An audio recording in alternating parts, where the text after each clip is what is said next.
All right, let's talk about something real. Today, we're getting into how you can finally stop chasing other people's approval and start living in alignment with who you actually are. It's all about reclaiming your peace by choosing your own truth. I mean, have you ever had that feeling? You walk away from a conversation just feeling completely drained. Not because you did too much, but because you didn't say what you really meant. We've all been there, right? Saying yes when every part of you is screaming no, just to keep things smooth. But look, you're not broken for doing this. You've simply been trained to put other people's comfort ahead of your own truth. And that training, well, it comes with a pretty big hidden cost. And that really is the heart of it, isn't it?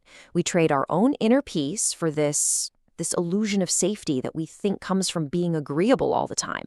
But today, we're going to talk about how to take that peace back for good. So let's get into the why. Why do we do this to ourselves? It's so important to get this. People-pleasing isn't some kind of character flaw. Not at all. It's actually a survival strategy that we learned along the way. You know, it all starts when we figure out that being accepted just feels safer than being totally, authentically real. We get amazing at reading the room, but in that process, we kind of forget how to read ourselves. It's all about trying to control how other people see us, just so we can dodge that feeling of discomfort. And wow, this really lays out that hidden price tag, doesn't it? We tell ourselves, oh, I'm just being nice, but the real cost is resentment and feeling disconnected. We think we're keeping the peace, but what's really happening is we're losing our own inner compass. We are literally abandoning ourselves just to avoid a little bit of tension. So, how in the world do you break a cycle that you were basically trained to survive in? That's the million-dollar question, right? Well, here's the good news. If this is a learned behavior, that means we can unlearn it. And it all starts with a couple of really powerful shifts in how we see things. Okay, first things first. We have to choose truth. This is all about stopping that confusion between being nice and being true.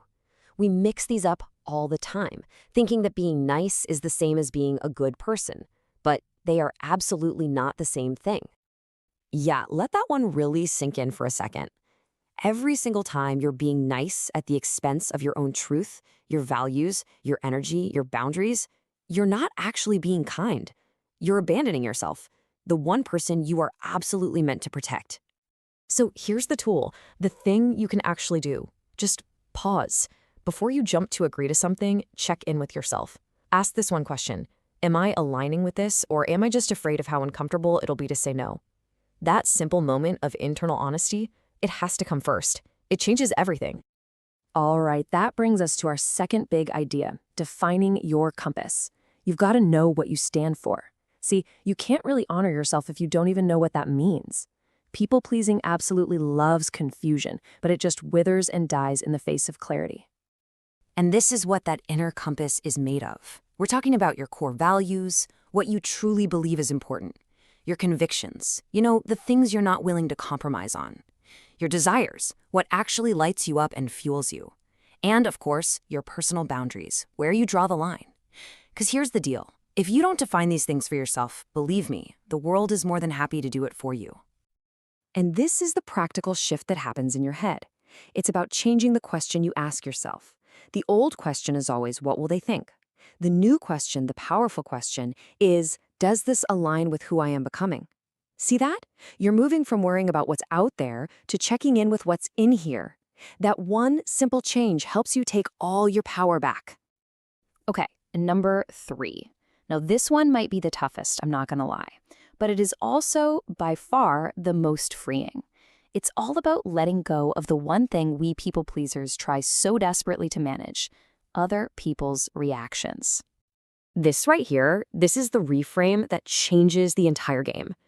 We've been taught to believe that if someone is disappointed in us or upset with us, it automatically means we did something wrong. But that's not true. Their emotional reaction is not a report card on your character. Their discomfort is their feeling to manage. It is not your crisis to fix. So let's get really, really clear on this. You can be a loving person and still say no. Saying no to a request doesn't mean you're saying no to the actual person. You can be completely respectful and still choose yourself. In fact, honoring your own capacity and your own values, that is the ultimate form of self-respect. And it doesn't mean you're disrespecting anyone else. And yes, you can be kind and still walk away. Kindness doesn't require you to stay in situations that are draining the life out of you. Real kindness, true kindness, has to include being kind to yourself too. So, why does all of this matter so much? It's because we spend our lives chasing this impossible goal, right?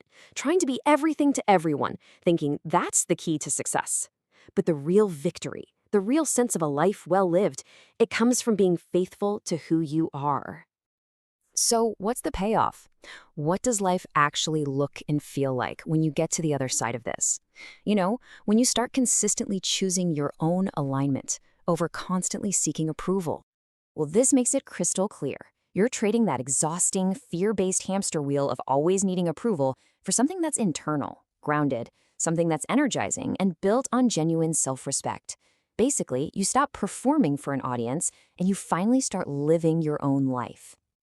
And these are the gains. This is what you get. The clarity that comes from really knowing who you are. The freedom from carrying the weight of everyone else's expectations.